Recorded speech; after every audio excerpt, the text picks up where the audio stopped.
Welcome to the Femme Fatale Files, a podcast where we dive deep into the world of bold, unapologetic women who embody confidence, sensuality, and power. Each episode, we explore what it means to embrace your inner femme fatale through personal stories, unique perspectives, and captivating conversations. Today, I'm thrilled to introduce Brigitte Bertrand, a French-Argentine actress, jazz singer, and wine expert living here in New York City. So get ready to dive into the world of femme fatales with Brigitte. You're not going to want to miss this.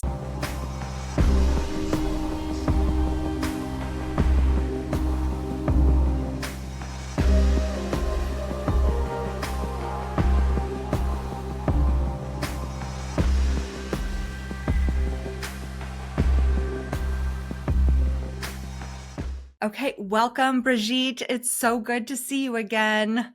So good to see you. Thank you so much for having me, Stacie. Of course. Oh my gosh, I just want to continue our conversation about this topic over and over again, forever and ever. It's so good. So I wanted to ask you, you described the femme fatale as the storm that brings the truth. And I wanted to get more of a description behind that from you. What does that exactly mean for you? The storm that brings the truth. The thought behind that is that as women, we literally incarnate what is death and life. We literally bear life, and often matriarchs have been the people who help accompany them, towards kind of final stages of life. And women tend to live longer than men too. So it is something that's very central that I think people forget often. So I often find myself in situations where I'm in that situation and I kind of arrive at this moment where almost there's this simmering of energy already that's happening, kind of that heaviness before the rain that you feel in the air. And Right. just from me being unapologetically in my energy and aligned with my truth, at least I try to in everything that I do, it does create this kind of storm. I've noticed that often I am a bringer of chaos because I speak my mind, I point things out, and it's always from a loving place. But for some people, when they're not used to the truth or they're not used to somebody who is anchored in the truth, it creates this kind of storm within them, or like we see in nature that's also powerful, that I also feel like as women we are very connected to and anchored to and embody in a lot of ways. We sometimes need this sort of muddiness to be able to have a clean slate, to be able to really expose and to go into the next step for each one of us. And that often after the storm, the waters do get really, really muddy and all that. And then things settle and it's clearer than it's ever been before.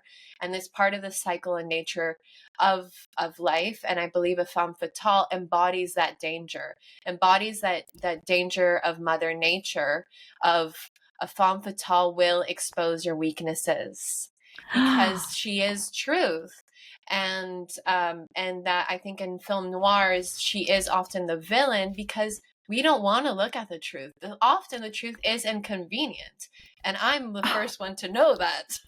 A lot of times I'm like, I don't want to see that. But I try to be disciplined with myself in being that, you know what?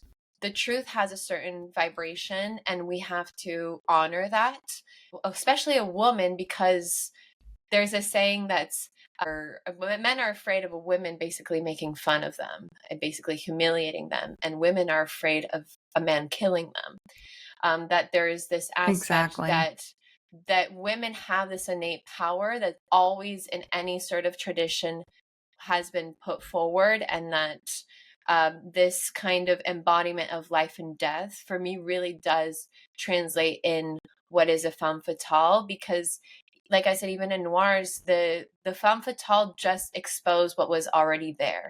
The dangers that were already there, she just primed them. And her being the devil's messenger makes her, oh, well, she's the villain. Well, and it's like, well, why make somebody the villain when they're just embodying not only their truth, but a deeper truth? And usually the kind of response that I get, the bigger the storm is often when people just, it's really, really difficult for them to see the truth reflected through somebody else. That And reminds me of yeah. something. So I heard this once, I cannot remember who said it, but that women are like water in a vessel in a relationship to men, and men are carrying that vessel. And so when men complain about women complaining, women are just checking that there are no cracks in the vessel, and they're pointing out there's a crack over here. You're going to spill me if you don't fix the crack, you know? And I don't know, something about what you just said. I think it's we are the truth messengers, you know, and it's for the good of everyone around us. Absolutely. Absolutely. I think even if you look at any household where there is a honoring of the space of like a really true embodiment of like what a woman is, and I think that's different from every person, and I think that there's no one way of doing it. It's just like anything. It's like, you know, when it feels right, you know, when that person is blossoming, you know, when that person is living their truth. There's this sense, there's this feeling. And one of the things that I do often talk to men, to my guy friends and so forth, is that we are carrying a lot of trauma. We are carrying centuries and centuries of women being, you know, going through rape or any sort of sexual aggression on any sort of level. And I feel like we're finally able to slow down and to release those things. And one of the things when people often ask me, oh, what kind of guy are you looking for? Or what's attractive to you? Of course, sense of humor is definitely one big thing, because if you can't laugh at laugh at everything, then God, everything's just going to be miserable. Yes.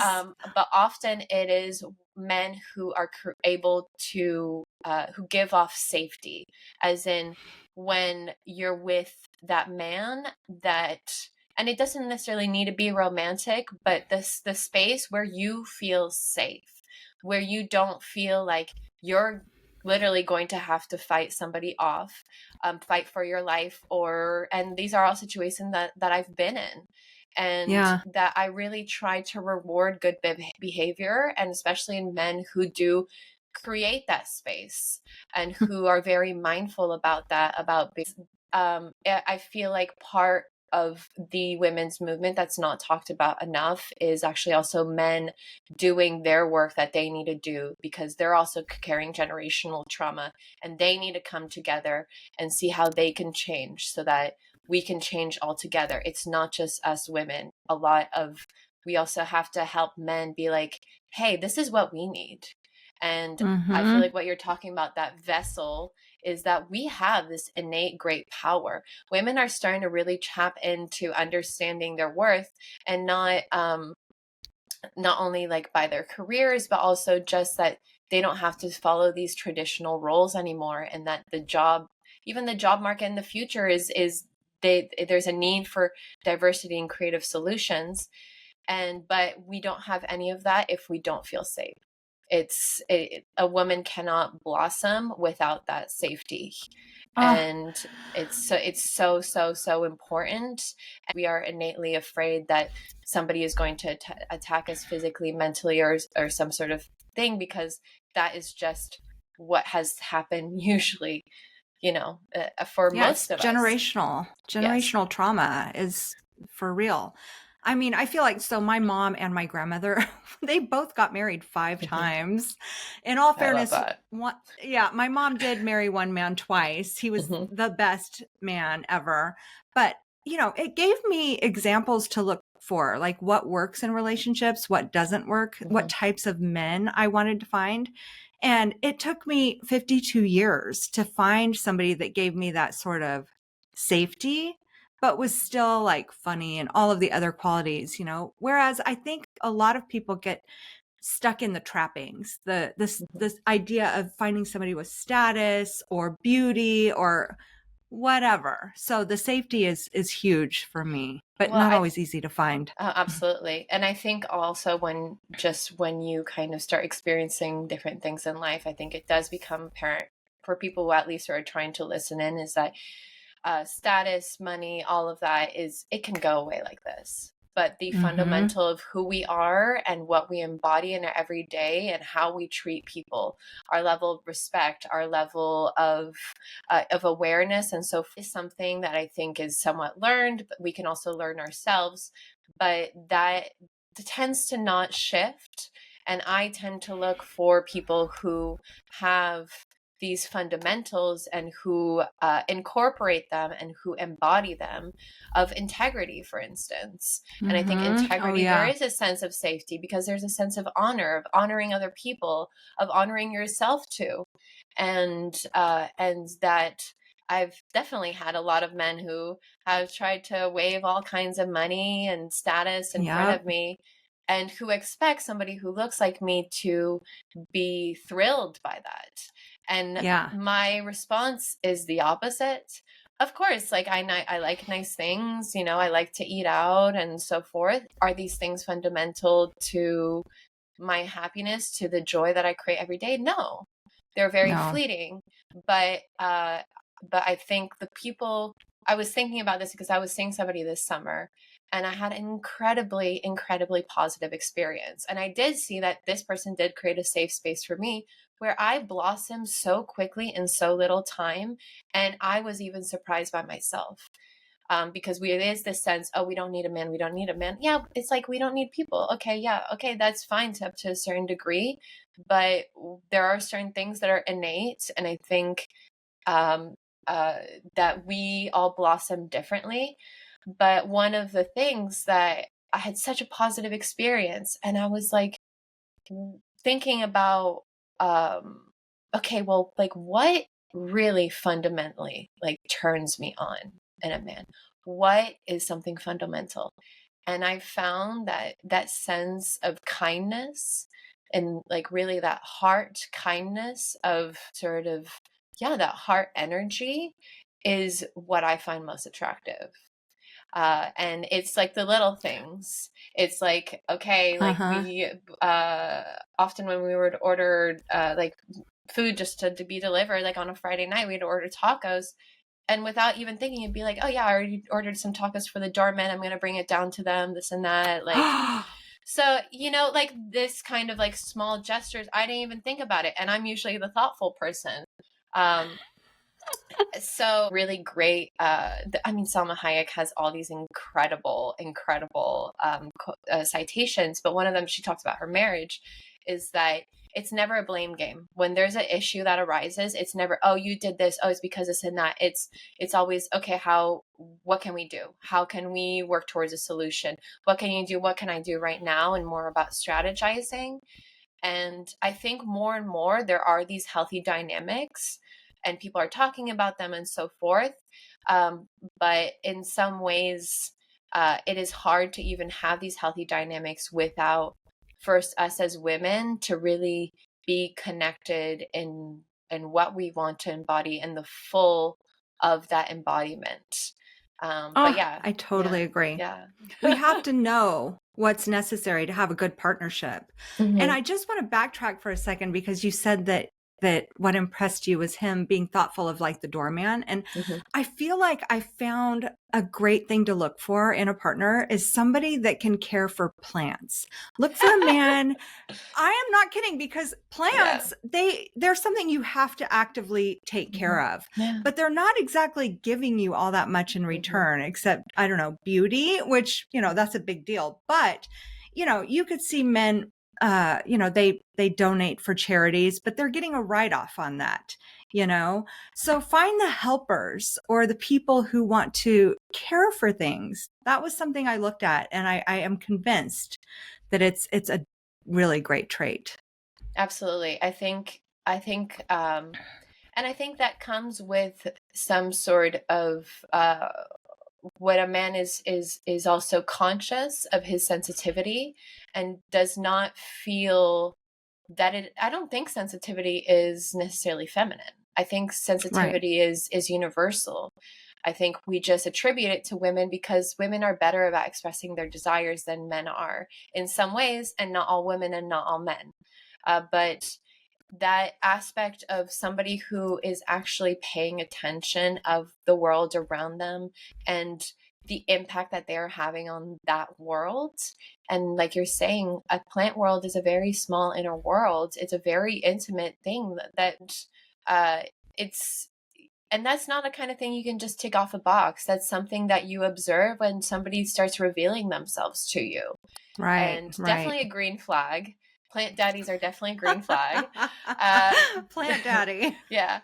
But I think it's a lot of times people reveal themselves a lot in the subtlety of things, but it's also for us to kind of pick up on those things and not just for, oh, okay, like he's following a particular kind of man that I think I should be. Right. You know. Right. And I don't think kindness is something that often, like when people are asked, oh, like what do you look for in a man?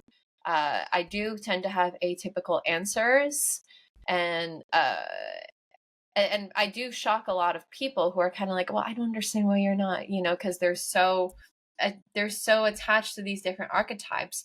But the archetypes right now are being completely broken. New ones are being created, and I think that's really, really exciting. It is so exciting.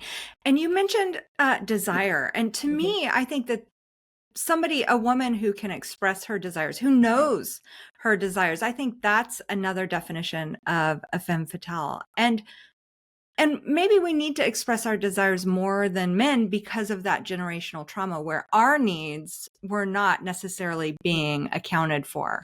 So I'm so glad you brought up desire, because that's a really important I think also when you see any sort of like drama, I mean, in any sort of scale, if you really trace back, like it's almost if you're like following the thread, often if you really, really look at it, it is a miscommunication about desire.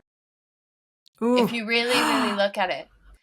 If you really look at it, it's often somebody who does not have the verbiage or who just has trouble about connecting with their desire, and it creates this snowball effect where often other people get drawn in because of something initial, and it's like you really see that happen. And I think, first of all, if we were better or at least more confident in trying to find the words to communicate, and I don't think cancel culture does help that. I think cancel culture is too, I mean, it's necessary, but it's too extreme. It stifles people. Absolutely. But because if you really look at it, oftentimes, even any sort of marriage, and not saying that I'm somebody who's married, but just even from a lot of interactions that I see every day, it's people who are not being true to themselves and to their desire, and who are not able to communicate that desire. So they miscommunicate, and it creates this initial frustration, which then creates a situation towards the end. Have you heard of escalator relationships? I have not. It's where you just cycle through each phase of what you think you're supposed to, each thing you're supposed to hit as a couple. Like usually it's dating, and then it's like getting engaged, and then it's, you know, all of these different things. And I feel like a lot of women who adopt the more people-pleasing type of personality are at risk of that escalator type relationship where your needs are never going to be met. You're going to get into this relationship with this man who is not going to provide for what you really need, because you're not even honoring those needs yourself until it's too late, you know? Well, I think also, you know, like I do understand that side, that I think scripts are there about, and sometimes it's easier for people to just follow the script. And I think that's an active choice. And there's a certain point where you do see people where they're kind of, usually it's a health matter, and they take a look at their life and they're like, what am I doing? None of this makes sense. None of this resonates. And it's usually a very humbling experience for people. And like I said, usually it's health related, because health is the biggest wealth, because that if we don't have our health, nothing else does matter, really, truly. Right. And I think what's interesting, especially now, is that we know that those scripts are there. We know how they arrive there. And we know how people, I guess, who are aware or who have done some sort of therapy are aware so of the ones that are a little closer, little scripts that are a little closer to home than others that they don't necessarily identify with.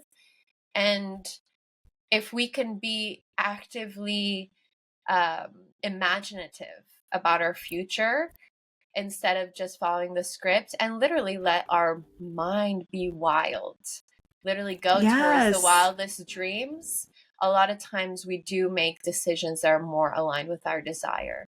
By letting ourselves dream, in a lot of ways, that's how we create our own script, and where you create at least a little bit less danger of having some sort of crisis.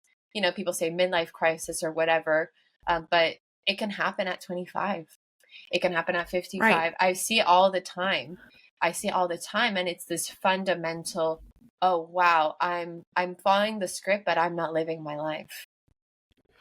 I think it's also like our lives are limited by our language, or, you know, the limit of our language. You know, the more we know, the more is available to us. And I think it's also limited by our creativity or lack of creativity. I think it's a lot of different things, and I think it's very different for each person. But I know for me, I try to use what I have innately and enhance that, and of course look at like where are my weaknesses and so forth, and just be very aware of them. And one thing that I realized through just a lot of different life lessons was that I was limiting myself, that I was not thinking big enough, that I was not thinking wildly enough, that I could create my own kind of jobs. I could create my own kind of different situations, that I just had to be clear with myself and clear with at least the direction which that was.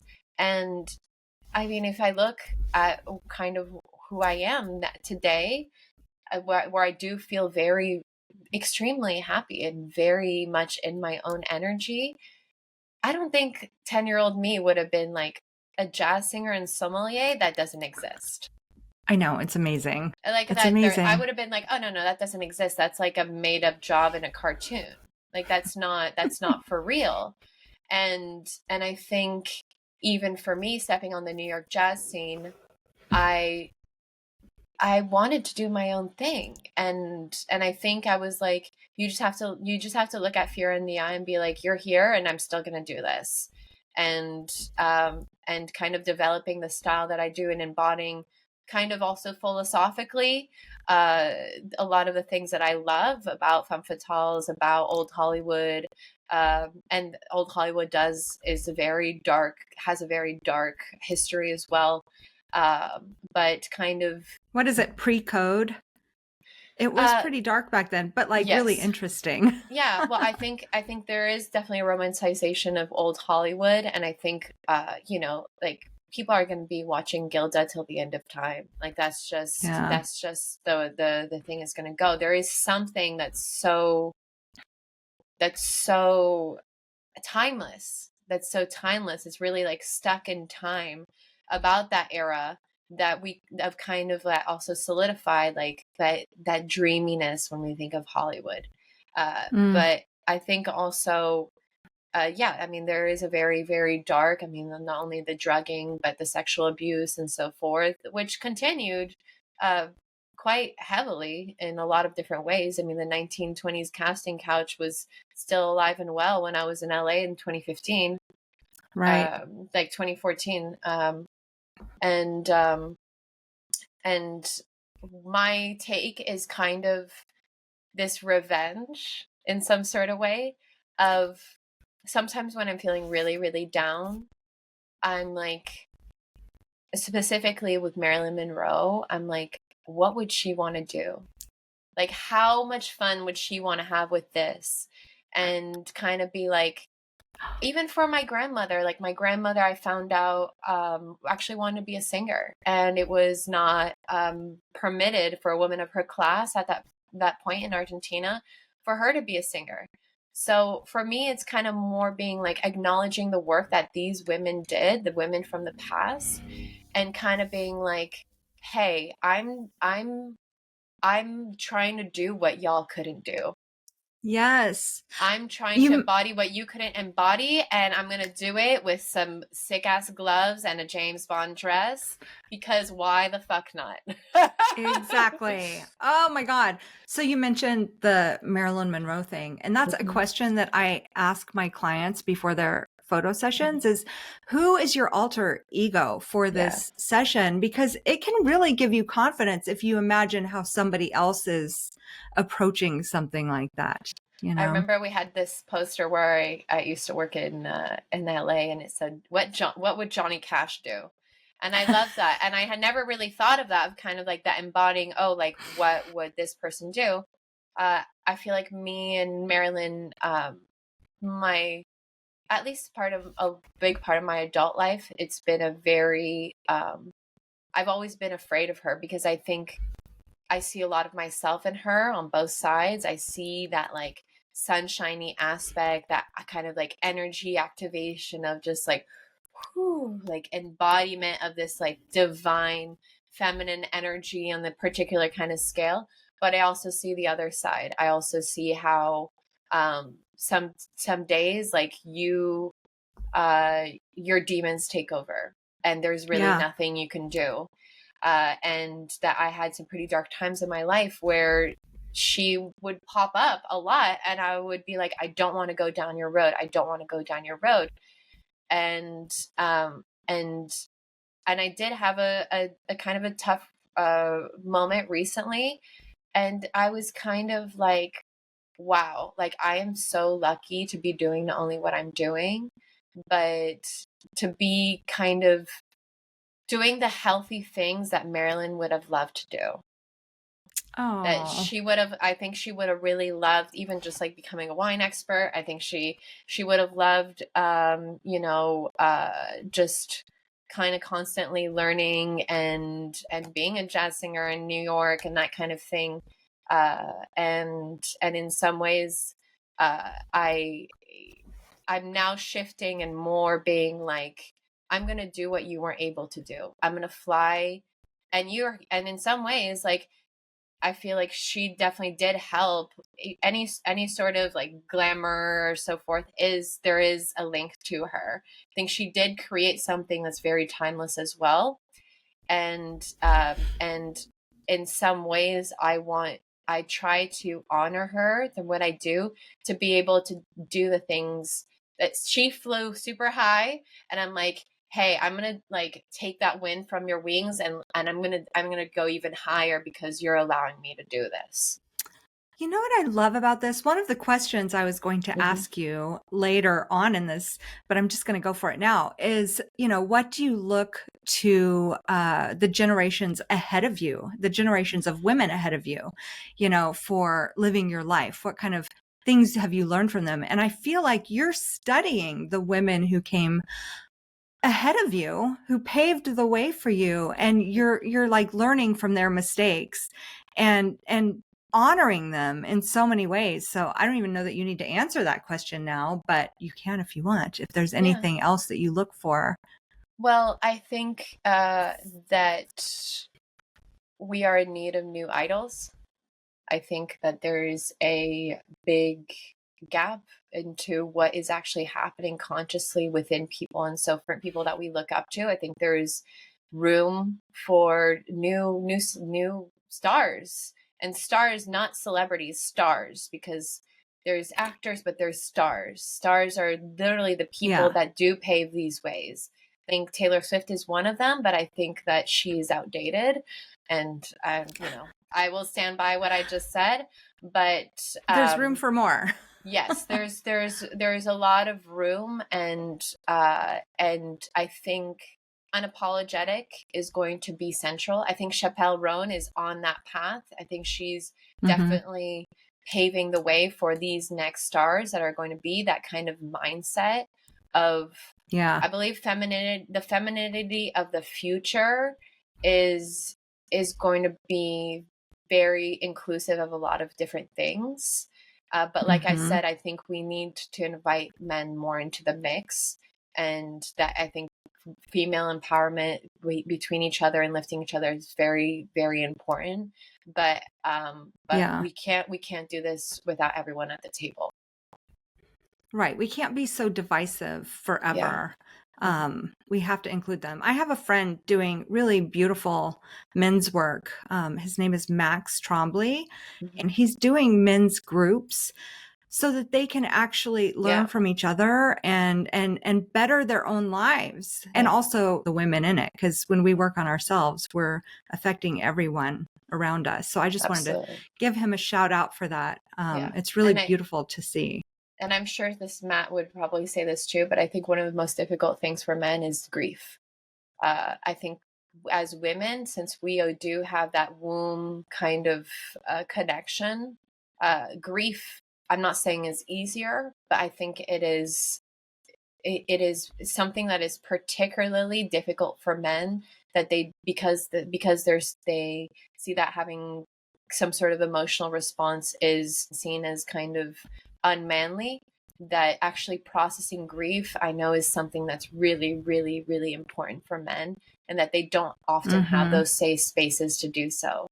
Where with women, those spaces are kind of a little bit more allowed. When it's kind of for men, it's like, oh, well, you have to tough up, and now you're kind of in charge of the situation. And storing that grief in your body does create a lot of emotional turbulence. It can affect your physical shape. Like it can age you 10 years. I mean, I just went through losing my mother and the grief beyond that. And it was shocking. And I had people to talk to, but I also changed my whole life. I moved in the process of that. So I did lose some friends in that whole situation. But I guess my point is, you have to have an outlet. You have to have somebody to talk to and share with. And a plan of action, I think, too, for what your life is going to look like after that. But grief affects us all so differently, and there's so many different stages of it. But yeah, I agree. If you're not expressing any of that or any other bad emotions, then you're in trouble. Well, I just remember very like visually, there was this person that I was following on Instagram, and I have a friend of mine, Patrick, who does a lot of this kind of work too. And it was literally a safe space where there were like primal screams and where they were doing a lot of first physical work of really releasing from the hips, because a lot of our emotions are stored there. And then it was a circle of men, and they were just literally holding each other, and just seeing these men completely break down, but seeing how beautiful that release was and how deep it was. Yeah, and I think we still, it was just so, like, I'm thinking about it and I'm getting chills. It was so powerful. And we do that. For instance, I have my roommate, her name is Erin Dempsey. She does sound healing and she does goddess circles.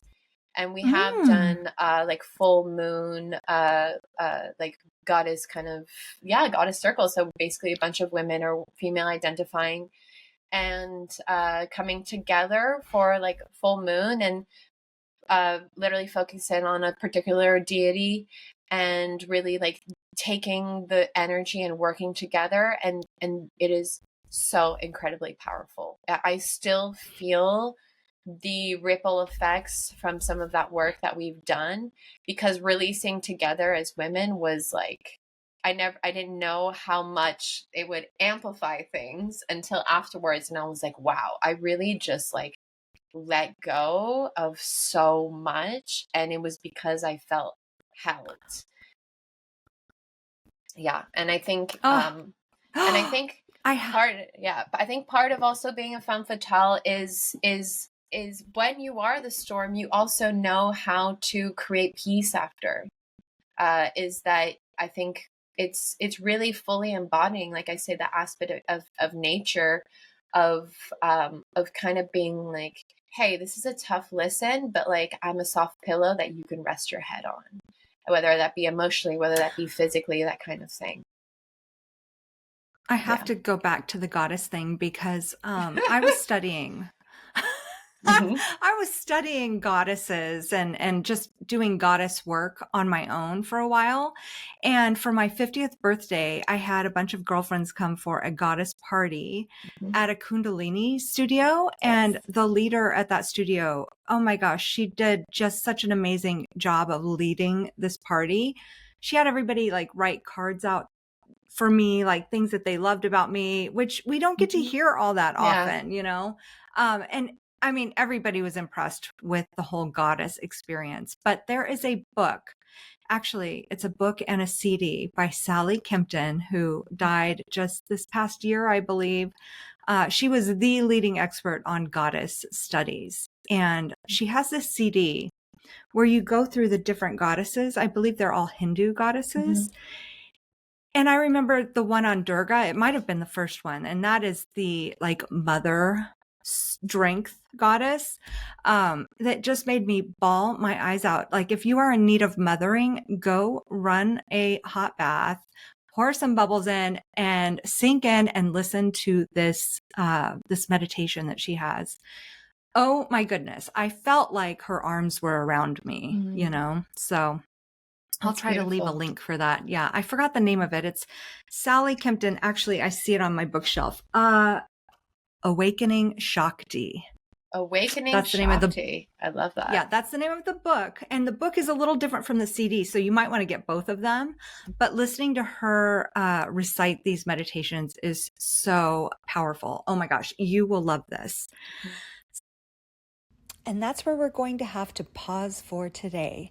But trust me, there's so much more to come in part 2. Stay tuned.